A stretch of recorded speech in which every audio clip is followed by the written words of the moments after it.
being as rooted in like identity is so important when it comes to pressure, because like when pressure comes and you don't have your identity, you will easily bend and go either way just to fit a group of people. Yeah. And I think of Paul in 1 Corinthians 9. He's like, to the Jews, I became like a Jew. Yeah. To win the Jews. Yeah. To the ones under the law, I became like those under the law. To all people, I became all things. To win some, to save some. Why wouldn't we use your gift, use my gift, to go infiltrate the secular spaces to make disciples of all nations? When like you take on the mantle of like being a child of God, people are going to pay attention to you. No matter how stubborn or strong-willed you are, the people you keep around you do affect you. Like genuinely, I'm a living testament of that. I feel like the friends I have now, I feel like if it wasn't for them, I feel like I would not, like, besides God obviously, but if God didn't place them in my life, I would not be even remotely where I'm at right now. I went through a lot of growing pains with friend circles changing and warping, and I became close with people I never thought. But the friends shape your journey, because like, I mean, even Jesus had disciples. You know what I mean? Like, that was God on earth.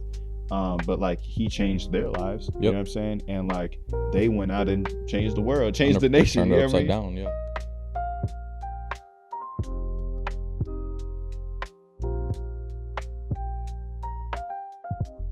On today's episode of the Brick by Brick podcast, I'm so honored and excited and fired up for you guys to hear from one of CHH Christian hip hop's up and coming. He's running the game right now. He is exploding. Josh P, Sacramento's finest. I'm so excited to have you, bro. Man, you gassing me, man. Which camera do I look at? This one, that one? Anyone? Just me, bro. It's okay, good. Yeah, that's all good.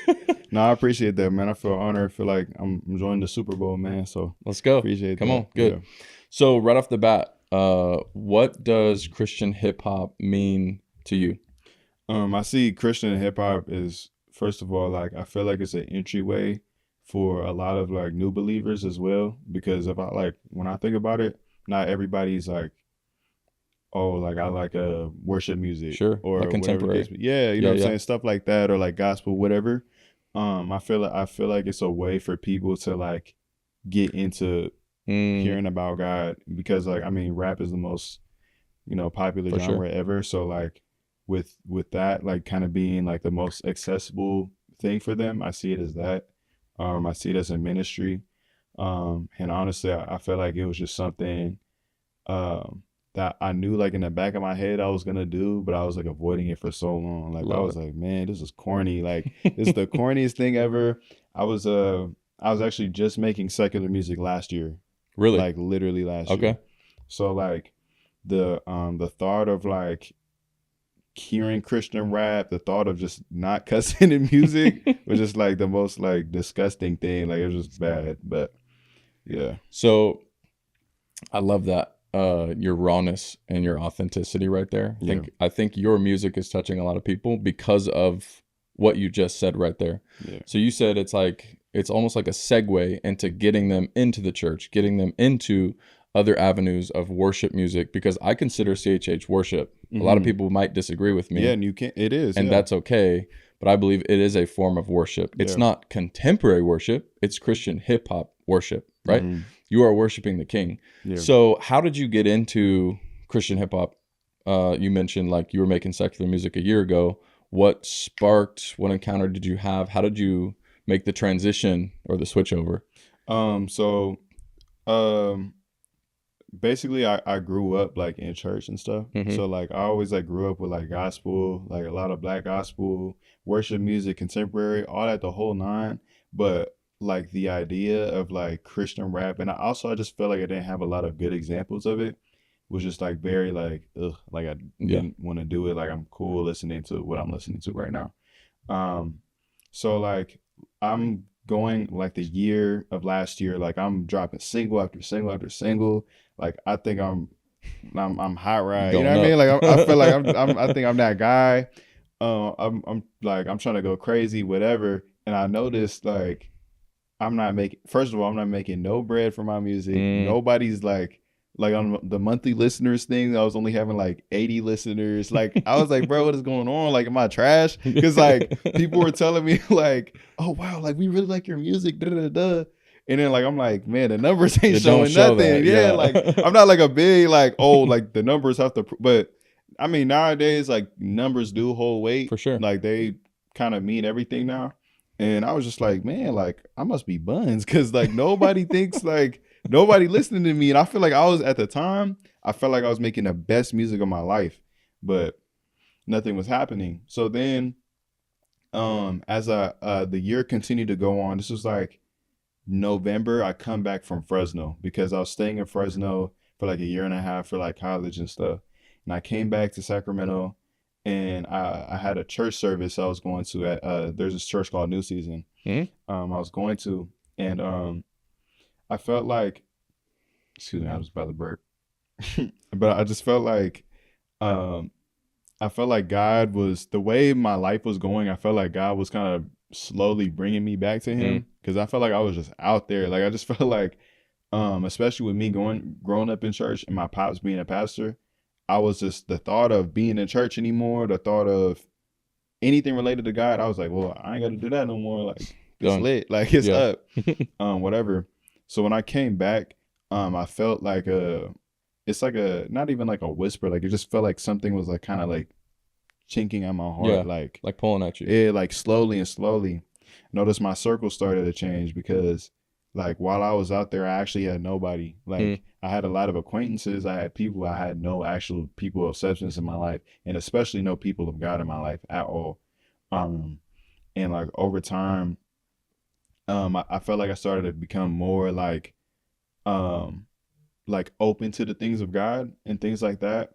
And I just felt like I wanted to like rededicate like my life to God and actually like, you know, like let me lock in and be intentional because like I was baptized as a kid, and I was just like, you know, of course like my parents being pastors and stuff, I felt like I was living off of their salvation, you know what I mean? The coattails. Yeah, for sure. Like it was like, oh, I'm a son, it's cool, whatever. But it's like over time, I didn't understand the importance of having your own relationship with God. And I think that's been the biggest thing I've been learning like this year. So like when that happened, I was just like, man, like I'm noticing the way I'm affecting people, I'm hurting people, whatever. And then I got hired on this new job during that time. I was working security. Okay. For this company called Allied. Let's go, Allied University. Oh my goodness, Allied sucked, man. Shout out Allied. Yeah, shout out Allied, man. Nah, but yeah, and I was working at Allied, and I said a prayer. I said, because my mom, she would make these little smart remarks. She's like, yeah, like, you know, you're always cursing in your music. Like, maybe, like, maybe you can stop. She's like, what about, like, think about Will Smith. Like, he doesn't curse in his songs. Like, that's the worst example, like, of, like, if that didn't make you want to change. Like, bro, nobody, whatever. But I was just like, man, but there might be some truth to that. So at work, I was doing my rounds around like the premises, like of where I was working, the premises of where I was working. And I was like, you know what? I was like, God, like I want to give my gift back to you. Like I just started rapping last year. I was just like, man, like obviously like I have a gift, but if this means I can't use it anymore or whatever the case may be, I told him, I said, I'm okay with that. Like I told him, if like I gotta hang up the rap coattail or whatever, because I thought I was that guy, man. So like I was like, man, like this is gonna be embarrassing if everyone thinks I fell off. So I was like, I'm okay with whatever comes out of that. And I was like, God, like I want to give my gift back to you, and whatever the case may be. And I told him exactly this. I said like, I'm not doing this out of I'm not praying to you out of the sake of like, I want to gain clout from you or whatever the case may be, but I want to do it as like me owing something back to you and actually like wanting to take steps towards building a proper relationship with you. Good. And like, that was just a genuine moment. I said the prayer and like, just kind of went on about my day. And then I felt a conviction to take down all my music. I took down, and it hurted me so. That had to be hard. It actually, I ain't gonna lie, thinking about it for a long time, it was hard because then I like the few 10 people that did listen to me were like, bro, why you What the take heck? this Yeah, song down? What? Like, whatever. But like, I felt so determined to take it down. I was like, nah, I got to start fresh, bro. So I took all my songs down, all my hard work that I got for the year. I took it down, man. And then after I took it down, I felt like that's when everything changed, because I felt like that was my way of showing like surrender to God too. Even though it was like a small surrender, like that was just a baby step. So good. And after that, I dropped a song called Godly Woman, which it wasn't necessarily about God. It was still just like me talking about what I want in a woman, but like using biblical terms and Proverbs like 31. Yeah, things of that nature, whatever. And like it connected really well. But and I was like, oh, okay. And then my homie was like, yeah, bro, I think that song's gonna blow up in like 30 days. And I was like, okay, for sure. And like he was slightly wrong, because like 30 days later, I came out with On My Way to Church. And that went crazy. Yeah, that was the one that hit. Like after I dropped the video for it, that's when everything just started opening up. So yeah. That's Sorry crazy. for the TED Talk, No, let's go. Yeah. That's what we're here for. So there's a lot in there, but have you ever felt unqualified for something? Maybe you don't have credentials, a license. How about disqualified? Have you ever felt like you have done something, maybe in your past, maybe you're currently doing it in your present, that is disqualifying you from the love of God or maybe God's purpose in your life? Well, I have good news. My ministry is actually called Undisqualified. Our goal is to encounter and equip those who feel unqualified for and disqualified from their God-given purpose. Here's what I want you to do. Click the link in the bio. It'll take you to a website. It's going to explain all that we do. Our goal is to impact really two groups of people: prisoners, so those that are incarcerated, and young adults. You'll see what we're doing. We want to go into all 33 prisons, preach the gospel, host concerts, live worship events, set the captives free. And we want to also raise up the next generation of leaders. We want to have young adult retreats. We want to do ministry and life with them. So go click the link, get back to the conversation. I want you to talk about, because I think you have a lot of influence even in the secular realm because of your old music, and in the Christian hip hop space now. Yeah. So talk about the importance. You mentioned, okay, I had to stop cussing in my music. Talk about the importance of that. What you're listening to, what you're feeding yourself, what comes in must come out. And for sure. Yeah. Tell me how you had to change your feed, if you will, what you listen to, your input, so that your output can be fresher. 100%. Yeah, so I mean I grew up on like with the Kanye's, the Drakes, all that type of stuff. And like I'm still fans of them to this day, but I noticed like especially the music that I was listening to fueling the music I was dropping last year, it was very aggressive, very, and like it reflected in how I was talking, like in my music, like I was spamming the B words and F's and all that. And like when it came down to that, I didn't care. I didn't whatever, but also I just, again, at the time I was not feeding myself with anything pertaining to God, like at all. Like nothing with substance. No church, no Bible studies, no nothing, no word, no anything. And like that was something that like even still like that was something that I felt like has been something I've been trying to build out of, which is like, you know, like secular music is, I mean, it's everywhere. You have your favorite artist, whatever the case may be. But I think what God has been teaching me is like, yes, you have your influences, but like God is the source of creativity at the end of the day. And I feel like when you rely on actually distancing yourself from what you're used to and actually like allowing yourself to sometimes even sit in silence, because that's what I do. Sometimes I really will like have a moment to like no noise and allow myself to think, and whatever the case may be. And over time, I just like, I felt like God has been like dropping like stuff on me, and like I feel like I get on a bunch of like beats that I feel like are unique to me, because I'm very influenced by like the 2000s, like Pharrell, Timbaland, like style. Like that's just me. I love it. So I was always like, I gravitated to like beats like that, and like I found my style. Like I sound more me than I ever have. Like, which is crazy. Like I sound like Josh P now than what I did last year. You found your real sound and when that's you all went glory to to God. And I yeah. feel like honestly, the reliance on secular music, the reliance on the secular culture in general, which was also something that was making me hesitant to joining Christian hip hop because that's all I saw them doing. Yeah. And I feel like I still feel like that's a problem right now. Explain what you mean. Like, I mean, I feel like a lot of Christian artists like base their identity off of secular rappers and then try to reform it into, oh, this is I'm the Christian Ice Spice. I'm the I get what you're saying. Woo.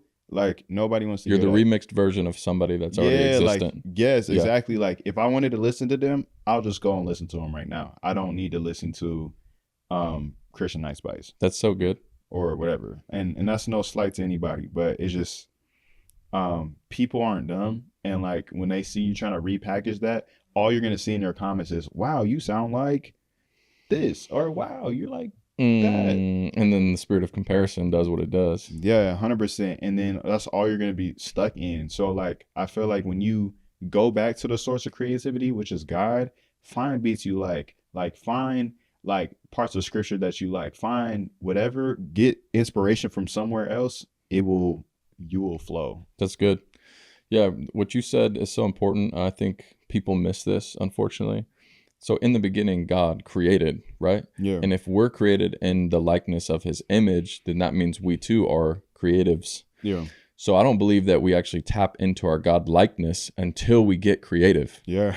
Yeah. With everything that we do. So you're a Christian hip hop artist. I'm a preacher. So if I'm not getting creative in my preaching and communicating, I'm not tapping into my God likeness. Yeah. That's dangerous. Imagine never tapping into your purpose At all. So it sounds like you feel unfulfilled. 100%. And so you and I can say and sit here honestly and tell the listeners and the viewers, yeah, we're walking in our purpose and it feels really good. Yeah. Like you found your sound. I found my calling, my identity in Christ and what I do for the kingdom, right? Yeah. Now you're doing things for the kingdom. You're seeing like the scene is blowing up. Like God is just elevating you, right? But with elevation comes more responsibility. Oh, for sure. So now there's more eyes on you.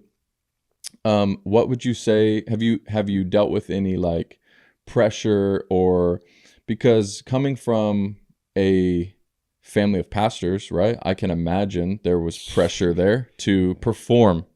So talk about maybe just the theme of pressure in your life, whether it be when you were being raised in the faith, in the church, your parents are pastors, you got to dress the nines and look the part. And now how does it correlate to maybe any pressure that you felt in your new artistry? I feel like I've always had pressure in my life. And I honestly, I feel like it's made me work better when it comes to it now, actually. I feel like my judgment is even better when it's pressure, if that makes sense. Because like, I mean, with my family, like you already know, like with being a pastor's son, you got to be X, Y, and Z, you got to act a certain way. It was so bad to a point to where even like in school, if like kids knew like my pops was like a pastor, and then like they see me acting one way or whatever, like I ain't never hearing they calling you out. They calling it crazy. And like it actually gave me a golden boy syndrome to where like the moment like I feel like I'm just trying to be myself or whatever, and like say I make a mistake, like it will come back like 10 times worse. Like they'll amplify the situation like worse than what it was. And I had to unlearn that, and which is also what made me so ready to ditch everything relating to God once I moved out. But yeah, like I feel like with pressure and stuff, I felt it even coming in the like Christian rap and stuff, in terms of like me still wanting to bring like secular, there's certain things from like my old songs I wanted to rehash and put back out and X, Y, and Z, whatever. And like I felt pressure like, oh man, but I don't know if I can do this because now they gonna say this and the Christians gonna do this and or whatever. But I feel like the pressure has taught me so much about like like it's so cliche to be like, oh yeah, like, you know, be yourself, whatever. But being as rooted in, like, identity is so important when it Huge. comes to pressure, because like when pressure comes and you don't have your identity, you will easily like bend and go either way just to fit a group of people. Yeah. Their Yeah. mold of you. And they will see it too. Like they will see like how inauthentic it is. And I thank God that like every moment, every song I've dropped has only been authentic. Every line I've said has only been authentic. I'm not gonna say something that I don't believe in. Like I'm not gonna say anything that's like, man, that ain't me. Like, why'd I say that? Like, I'm not gonna put that out. Dude, that's so huge, because yeah. there's so many. I mean, you just think about music as a whole. How many people are rapping or singing about things that they're not actually living? That's why I love artists that are just lyricists, but they're living it. Yeah. And I feel like They want to see that. dude, and I feel like not all Christian artists, but I would say, to use the word majority would make the statement true. Most of them are living their faith out. They are walking with Jesus. They believe that Jesus is the Son of God, right? And they're worshiping in their way, right? Through song. And so it's refreshing, and I feel like this is where God is raising up leaders and artists and whatever genre you're in. He's still raising people up that are actually living it out and being authentic. And we're seeing in the church right now, pillars of the faith falling and being exposed for not living in authenticity. Yeah. So, okay, so there's people out there, I'm going to jump right into it, that say Christian hip hop is demonic. What say you? I think that's a lie, because when God talks about like sing a new song, you know what I mean? Like I'm sure he given us every single idea possible to like make all these genres possible. Like there's nowhere in the Bible that says do not rap to me. Do not sing, whatever the case may be. So I feel like them saying like, oh, Christian rap is demonic, like I feel like you're just denying God's creativity, because like he's given that to us. Like rap isn't a mistake or an accident or whatever the case may be. It's changed lives. It's helped people. And I think now it's just a matter of like properly utilizing it for the glory of God, like for God's kingdom. And like kind of going back to your topic about like leadership and stuff, when you're talking about pressure, the main thing I feel pressure on is like I forgot what scripture it talks about, but it talks about how like God will judge like harder on people that are like leading people, teachers. And like I'm very cautious of like, even though I am authentically myself, I want to be just as well, and like make sure I have good critique around me and good X, Y, and Z, because I don't want to accidentally lead people astray or whatever the case may be. So I just feel like, in all in all, like it's about the glory of God.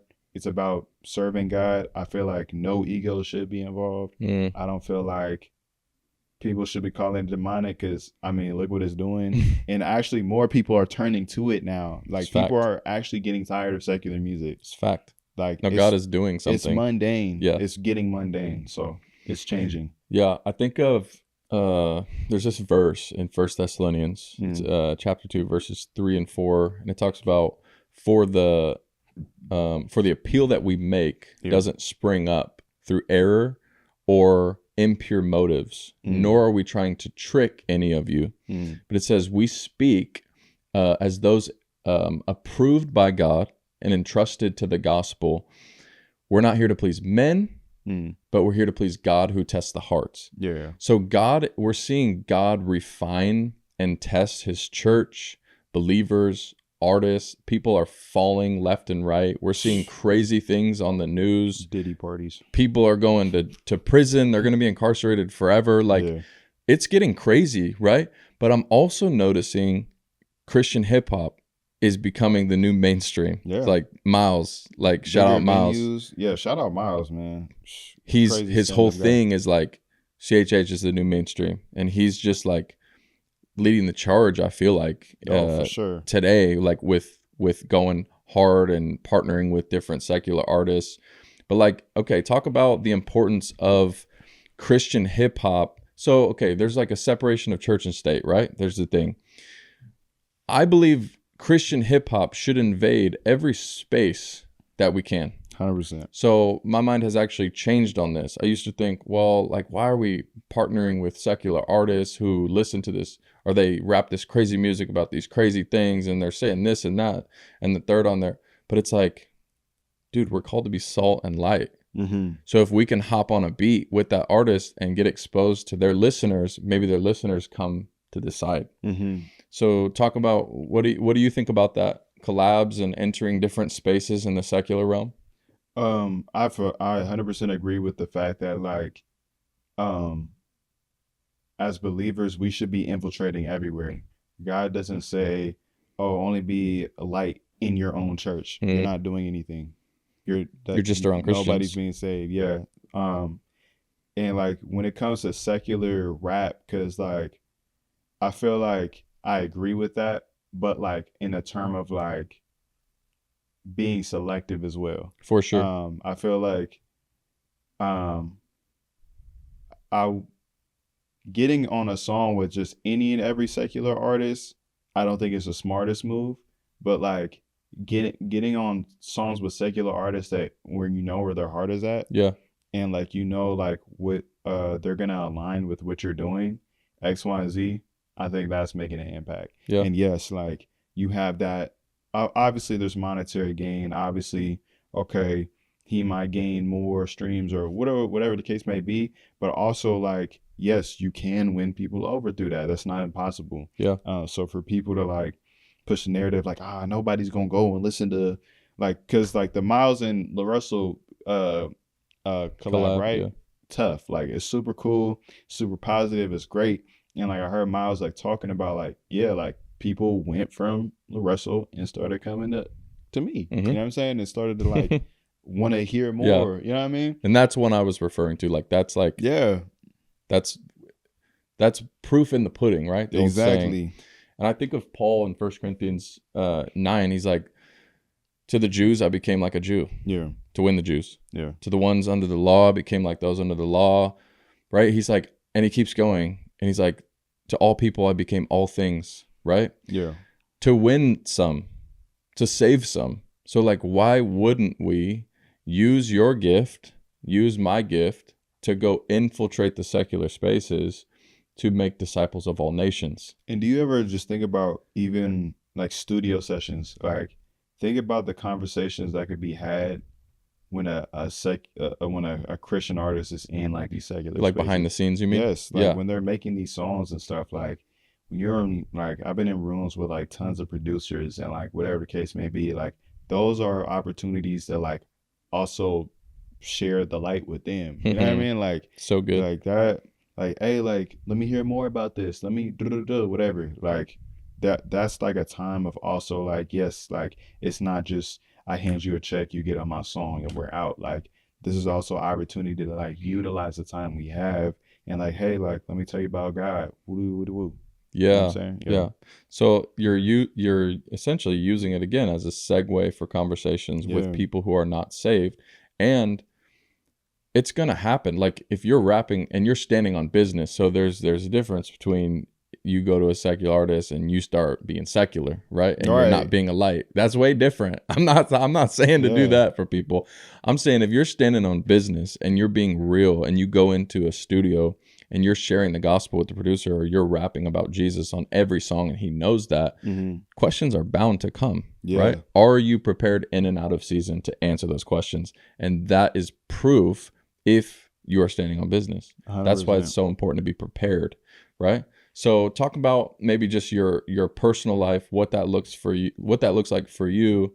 Okay, you're obviously a Christian hip hop artist. That's a huge part of what you do. But I want to know who you are, right? Who's Josh behind the scenes, living in preparation? What does that look like practically for you?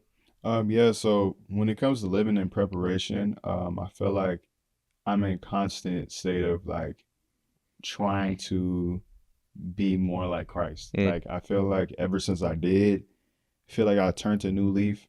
I feel a stronger like man, I messed up when I like sin against God. Conviction, And yeah. like yes, for sure. Like and God does not condemn. Like obviously he has his Holy Spirit to like correct us and make us better, X, Y, and Z, but like I do be having my moments of like wanting to like earn like God's love, even though it's not to be earned. And that's like a thing I've been trying to learn as well.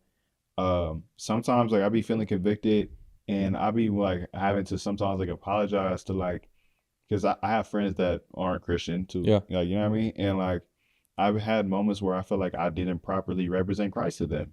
Like and like I'm sorry about that. Like about times where I didn't act like what a child of God should act like. You know what I mean? Like because like to be honest, like I was always told like, you know, people are always watching, but I was like, like ain't nobody care about me. Like I ain't worried, nobody worried about me, man. But like when like you take on the mantle of like being a child of God, people are going to pay attention to you. And like a lot of times some people have a hypercritical scope of like, nah, they didn't look like that. That don't look like what you know what I'm saying? Yeah, like that doesn't look like that. And like I be having to be super cautious. God does not want us to be robots. I'm very myself. Yeah, like 100%. I don't lose the essence of who I am. But I also try my best like every day to correct my mistakes and also work closer and closer to like connecting with God. Getting better at like reading my word consistently, praying, staying in constant communication, because that's what prayer is. You know what I mean? And like surrounding myself with like-minded individuals. I was always told like if the influence that the space like if you go to a space and the influence that they have is greater than the one you have and it affects you negatively, you should not be there. So good. So when you talked about like going in a secular space and you're a Christian artist and you go there and you're like, you know what? Yeah, let's smoke weed now. Like, yeah, like you know what I mean? Like all the all right, stuff. man, let's start going crazy on the music, whatever the case may be. That's a space you shouldn't be there. Or if you have to be there, I definitely because I was talking to Caleb Gordon about this. Like we had the same convo about like, oh, should being like in this secular be with a Christian artist, like he was telling me like you should always have at least an extra person with you. It's so good. Like to be rooted in that, like so that way you're being held accountable. Like, hey, bro, or hey, we gotta go. Somebody you trust that is wisdom and counsel. Yeah, dude, that's oh my goodness, that's so good. Because how many people? Still as Christians, bro, we fall short. So like we want to be the ones that are in the room. You don't want to bear false witness, man. You don't want to, yeah. And that's okay. That's so good because I think a lot of people, they want to do it on their own. They want to get it and grind and like I said, get in the room by themselves. Yeah. But I also think a lot of people maybe don't have the right circle around them. Mm. Hey, are you in your 20s or 30s and maybe you feel lost or confused and you have questions? Well, part of what I've done the past 2 years is mentored and coached plenty of young adults. I've heard and seen things in their lives. I've studied trends that are going on in your generation. And here's what I want to do. I want to help and serve you. I want to walk with you and I want to answer any questions that you have. I want to do life with you. So here's the thing. There's a link in my bio. It is a Zoom call to book a call one-on-one with me to go through life's problems. I want to connect with you on a personal level. This is completely free. I am simply passionate about the next generation, and I want to be able to pour into you, connect with you, disciple you, mentor you, whatever it is that you need. I want to connect. So go on the link, book a call with me right now. Let's go. So talk about the major role that changing. So I talk about this a lot. I call it the playground, the playmates, and the playthings. So we have to change those sometimes when we come to know Jesus, and he'll convict us of doing so. So like the playground for me was bars, clubs, anything with alcohol. The playmates were friends that loved to do that with me, and the playthings were women and alcohol. I had to change every part of my course when I came to Jesus. That's an abrasive change for sure. Huge, right? Like that's black and white. Yeah. But it produced fruit in my life. So talk about the change in your circle, how it's influenced you, how it keeps you accountable. Just talk about the importance of friends. No matter how stubborn or strong-willed you are, the people you keep around you do affect you, like genuinely. And I'm a living testament of that. I feel like the friends I have now, I feel like if it wasn't for them, I feel like I would not, like, besides God, obviously, but if God didn't place them in my life, I would not be even remotely where I'm at right now. Like, even the uptrend I'm having, the whatever, I would not have that. I have like friends that keep me so like obviously we're like ourselves, like we joke, we laugh, whatever the case may be, but also like the main objective is still God. And like it reflects in even the conversations we have when, like, say I mess up or they mess up, whatever the case may be. We always refer back to like, hey, like, I don't think God would want us to do this on the third. The word says this, It's like a higher, like, because we want to be men of God. We want to be better. Like, because I'm thinking about, like, even when I have like kids in the future, you know what I'm saying? Like, I want to be a great example of what a man of God like looks like. You know what I'm saying? Like when I'm the father of my children one day, you know what I mean?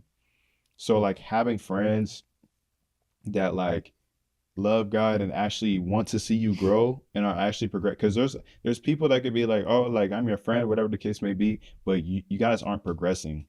Like there's nothing happening. There's nothing transpiring. Like, you want to have a productive group of people. I think that's very important. Sometimes you have friends that don't align with what you do, and that's fine. Sometimes you outgrow people, and that's okay. I've went through a lot of that. Even currently, like, I went through a lot of growing pains with friend circles changing and warping, and I became close with people I never thought, or I became, X, Y, and Z. But the friends shape your journey, because, like, I mean, even Jesus had disciples, you know what I mean? Like, that was God on earth. But like, he changed their lives, you know what I'm saying? And like, they went out and changed the world, changed the nation. Turned it upside down, Yeah, so like, I'm thinking about how important having friends are. Like, that is like key.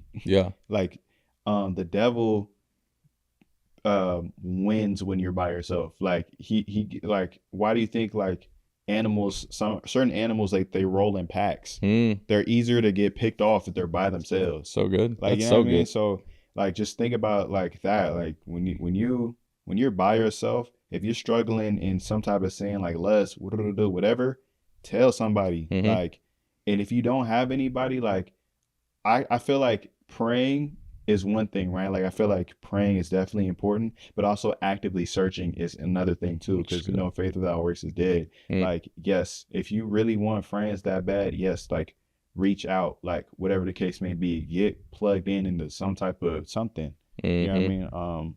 Because, man, it's tough out here to be just, you know what I'm saying, out here by yourself, willy-nilly by yourself. Yeah, it ain't nothing to play about, man. Spiritual warfare is real, man. There's a saying, it goes like this. It says, idle hands make for the devil's playground. Right? And how true is that? No, like, that is the truest of the true, man. You got nothing to do, you're isolated. Well, okay, you're gonna do exactly what you want to do. Literal devil's playground. But it's not about what you want to do, it's about what you need to do. And I think of, from the very beginning, right, God created Adam, but he created a ton of things before that. Right? So if you go through the beginning of Genesis, he creates this, he creates that, he creates this, then he creates Adam. And it's the first time that he says, this is not good. It's because Adam was alone. Right? So he brings a companion, Eve, right? And that, okay, you could say, he brought him a wife, right? But also, no, just in general, he brought him another person to be in community with. We were never intended from the very beginning to be alone. So it literally does shape the foundation of your journey. And I think a lot of people listening to this could be holding on to friends that they are outgrowing or they already have They don't outgrown. need it because you're just used to being comfortable, man. Like there was comfortable, but deep down, uh, they're not servicing you anymore, and that's okay. And sometimes those are tough combos to have, Hmm. but if you want to progress, they need to be had. So good. And I like, if you want to take it from anyone, like take it from me. Like I've had so much of that, even just in this year alone, of like respectfully removing people out of my life, because yes, like it is very important to be selective, because being selective of the people you have around you alter your life. They do. Like they change your whole trajectory. If you hang out with crash outs all day, yes, you're probably gonna go to Facts. jail. Yeah, Like, yeah. you know what I mean? Like Facts. you might be an accomplice to a Statistically, crime. You know yeah. what I mean? Like that stuff is nothing to play about. So yes, I'm very picky on who I call friends. Yeah. 100%. I'm grateful for them. I cherish them, and I spend a lot of time with them. Yeah. And think about it from this lens too, is if you are maybe in that situation where you have a friend group you shouldn't be hanging out with, what if you're delaying their growth process? Mm-hmm. So the importance of you as a Christ follower leading and knowing what to do, what if you're meant to call them out and call them up? Like you leaving is like a wake-up call to them, like, oh shoot. Yeah, or having a conversation with them. Hey, here's where I'm at. I'm getting locked in with Jesus, and here's where I'm going. Yeah. I would love for you to come with me, but I can't drag you. Because a lot of friends, Yeah. Dude, like a lot of us as leaders, we hold weight with our friends. Yeah. A lot of friends would be like, all right, man, I'm with you. Like, thanks for telling me. Thanks for calling me out on this, right?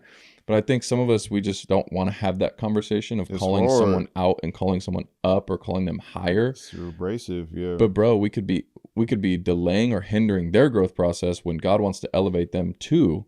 And if we don't have that conversation as leaders, ain't nothing happening, nothing changing, yeah. Then they're staying in the same grade, yeah, you know, if you will, for their entire lives, or until God wrecks their world, you know, like he wrecked mine. But like, that's just how it goes sometimes. Okay, so what would your advice be to up and coming aspiring Christian hip hop artists? Because I see a lot out there, and you made a transition, so you started secular and came over.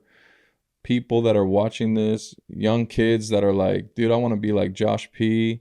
I want to be like Josh. Like, you know, obviously they should want to be like Jesus, but people are probably looking up to you and your sound. What's your advice to up and coming CHH artists? To up and coming Christian artists, first of all, like, be real with God. I feel like being real with God will make you real with yourself, and like it will reflect in your music. No one will be able to say like, oh, I don't feel, somebody will relate to what you're saying at some point. I feel like another point is making music and all that is fun. Like I treat this stuff like my job. Like I'm in the studio almost every day. I'm recording this and a third. But if God is not the end goal, if he's not at the forefront, it's empty works. It ain't nothing. Like it's just another song. It's good. And not saying that every single song is about to be a life-changing thing or whatever the case may be, but God should be at that finish line for when you're making music. And also, like, I think another nugget too is like stepping back from the noise of what you would consider creativity. So step back and think about what influences you and why do you like it so much. What I think, me stepping back and thinking about why would I like whatever the case may be, I feel like that changed everything for the better. Like everything. Reflecting. Reflection is so key. And there's so much you could do in this space, man. Like, for example, like Hovey, like I really like his music because he makes like worship, like rap music. Fire. Like it's fire. And it feels very sincere. Yeah. He is not like a lyrical miracle spiritual rhyming orange with napkin type rapper. Like he just doesn't He's not like, yeah, like he ain't doing all that. Like he's just, hey God, like I love you, whatever the case may be, because that's real to him. Simple, yeah. That's real to him, and people feel it. Like his lyrics are very simple, but it works. For sure. Same for Caleb. Caleb, he has like the craziest work ethic I've seen. Like he drops a song almost every week. Like I'm so serious. It's insane. It's like he just like speed runs. Yeah, he be going crazy. Like music, whatever case may be. But that's him. That's what God given him. So like, yes, like he's working in that truth. Miles Minnick, crazy guy. Like his music is like, it's very Bay Area influence because obviously that's where he's from, whatever the case may be. And like he, like people that try to say like, oh, Miles Minnick is cocky, whatever the case may be. No, like he's passionate. Like this is genuinely like what he loves to do. This is the light that God has given him. He's standing so on of business. course he gonna shine it. You know what I mean? And when I see like these people as like good people to look at, like I apply the same things to me, man. Like, bro, like I love like doing this. I love like glorifying God and like thinking of so many ways I could do it. Yeah. You know what I mean? Like sometimes I might like, I have like introspective records in the cut. I have in high energy records. I have sometimes I have like certain like evangelical records where I'm like really trying to like talk, whatever the case may be, but I'm always doing it in a real way, because if you're not doing it real, people are gonna instantly call it preachy, bro. It's So gonna good. be preachy. Like you're just barking at me, bro. Like we are not trying to hear that. So just steward your gift wisely, man. Like have people that you care about around you and have them be real with you. Cause I'm gonna be real. A lot of y'all are not supposed to be rapping. A lot of y'all are not. Tell them. A lot of y'all should not be rapping. And that's just being real, and that's just out of love. Not everybody is supposed to be a rapper. And that goes for secular and Christian rap. There's too many rappers. So that's why I'm going back to reflection. I feel like think about what makes you tick, what makes you you, and why you want to do it. And you'll get your answer. That's huge. Yeah. I think of like there's this funny example of like if you tried to make a fish climb a tree, it's gonna fail every time, right? Like it's funny, but like I think there's a lot of fish trying to climb trees in multiple spaces. It's like, dude, you belong somewhere that God is wanting to strategically place you, but you're spending time somewhere else. And the reason you're not maybe seeing growth, it's not.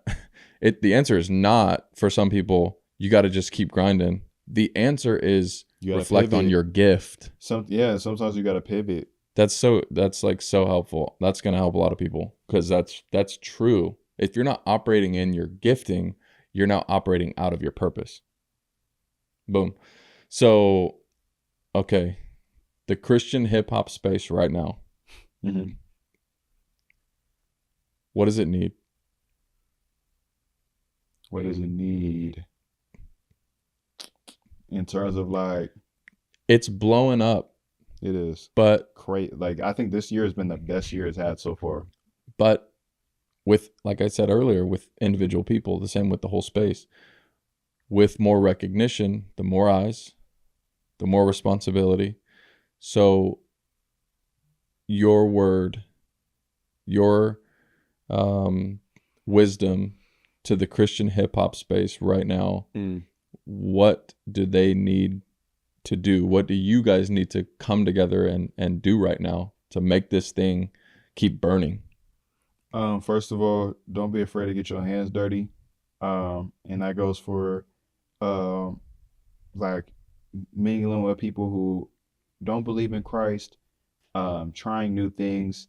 I feel like the space is getting better for sure. Like I was just saying, I feel like this year has been the craziest it's ever been.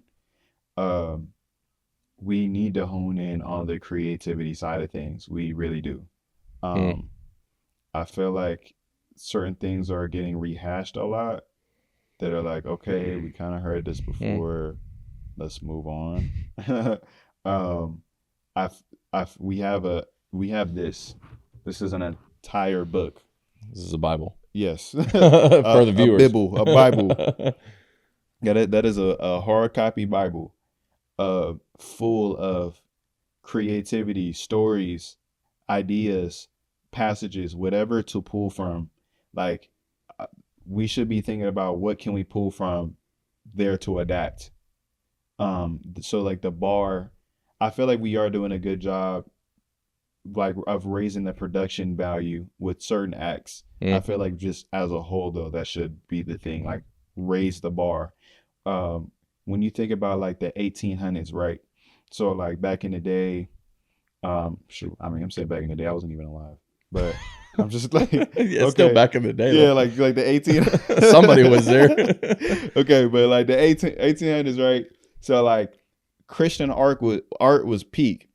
All these like these glass stained paintings, and all these woo woo woo. That was in every museum possible. Every little like say you go on YouTube and you're gonna listen to a scripture reading or whatever, they show those paintings. They show this. You see like all the this stained glass. all the imagery, all the Leonardo da Vinci, like all the stuff, like all these people, the creativity they had. We need to tap into that 1800 mindset. Not saying that we need to be old heads, but I'm saying like we need to be reaching back into like what is God dropping in us and like bringing it to life and setting the bar high, man. Like, and I feel like we on track for that. Yeah, though. I will say that. I feel like in Christian media though, just getting a little off topic, like that's all right. Christian media, like movies and stuff, the bar does need to be higher. It needs to be better because For sure. When I look at movies like or like shows like The Chosen, right? When I see that, I'm like, oh my goodness, it's so good. You could tell, like, first of all, like even from the camera work, the cinematography, the acting, like they feel real. They feel like real people. It feels like, man, this really feel like this is what the disciples was like. These look like the disciples, whatever. That should be a bar for all Christian media. I'm sorry, but like the bar for Christian media is very low. Yeah. Like there's so many like movies that they have a good premise, they have a good message, but it's executed in such a corny way. Poorly. Like, and then part of that corny. is funding too. Yeah, that it's like, too. That's hard because being a Christian, anything, you're not in Hollywood, right? You don't have the funding. You got to start on your own, yeah. But yeah, that's a word for somebody. Like I know a lot of creatives, and it's like, man, put your gifting to work. To like, I'm not gonna lie, I feel like even a lot of like really big production companies in the Christian space sometimes have like subpar work. Sometimes. Yeah. Why is that? I feel like we are also guilty of like pulling the cash grab method too, of like pulling the like I know it's gonna make money, so I'll just do this. And your heart ain't in it. You could tell when like you could tell when something's not in it. With anything. Yeah. Let's go. Okay, so last to close here, anything that God's been teaching you just in general, that you feel like you want to speak to, or a message for anybody watching, from your audience, my audience. Anything God has been teaching. What's the Lord been teaching you, speaking to you right now? It can be related to your music, unrelated, anything. When you take a step back from just being in yourself, people, the people you're around will like reveal the true colors of yourself. Like they will reflect sometimes what you're good at and what you lack. And like I highly advise to like pay attention to that. I feel like that's been a big, even for the past couple of weeks, that's been a lesson for me of like, there's been certain people I'm around that really expose, like sometimes without even saying it, like they're just existing. I'm like, man, our present. Yeah, I'm like, man, I ain't got that. Like I need to do better this and a third. And like you like when we step back and like actually take time to see how we could minister to people, and ministry is not always preaching in front of thousands of people. 100%. I feel like we're on the right track. We'll go a long way, and yeah, just reflection is very important.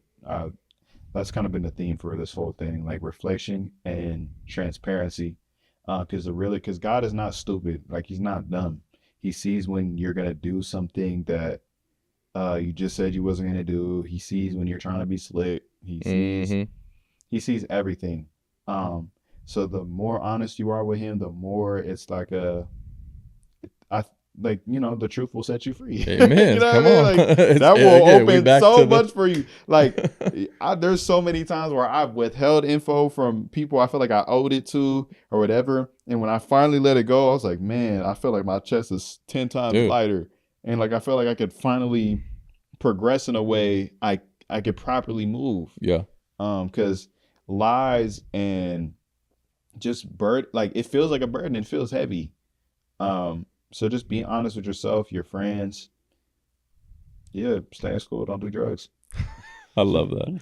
You were never meant to bear that burden or carry that weight. Yeah. And so being transparency, taking a moment or moments or a season of reflection is what I'm hearing from you. Do whatever's necessary to grow. Yeah. At the end of the day. Yeah. So you heard it here first. Josh P., thank you so much, bro. Appreciate your time. Of course. This has been a rich episode. Man. Let's go. Yes, sir.